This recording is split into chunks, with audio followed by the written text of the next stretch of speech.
First things first, I get it. Those are supposed to be large ships, but all of those horses fit on just those 3 ships? It's a small complaint, but it was the first thing I thought of when I saw the cavalry arrive. This episode's a culmination of everything we've been building up to since the premiere. Galadriel has her army and is fighting her sworn enemy. Halbrand has returned from exile to take his rightful place.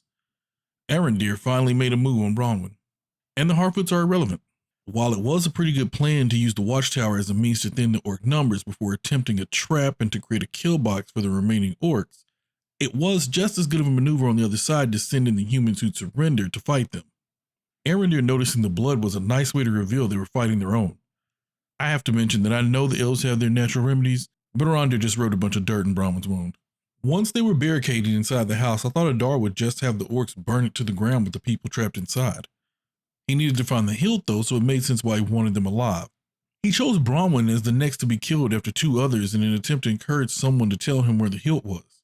Just once I want the bad guy to walk in the door and immediately choose the beautiful woman who looks like she doesn't belong. Adar could have just walked in the door and said, yeah, her. Kill her first. She looks like someone's in love with her. I'm just saying. Moving on to the rescue, I like the nuance of the characters being shown. Everyone isn't a fighter, even those who choose to fight. Ontimo, after his first battle, has had enough. He's done, he's finished, he's ready to put the sword down. Something that's a reality, but not shown often enough. I enjoy seeing Galadriel and Arondir interacting. I'm not sure if they've ever met before, but this does make sense he would know who she is.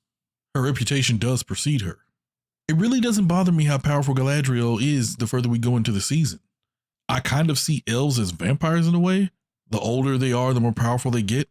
Arondir is way more powerful than humans, and he's not even that old compared to someone like Galadriel, so her being as experienced and powerful as she is starting to work for me.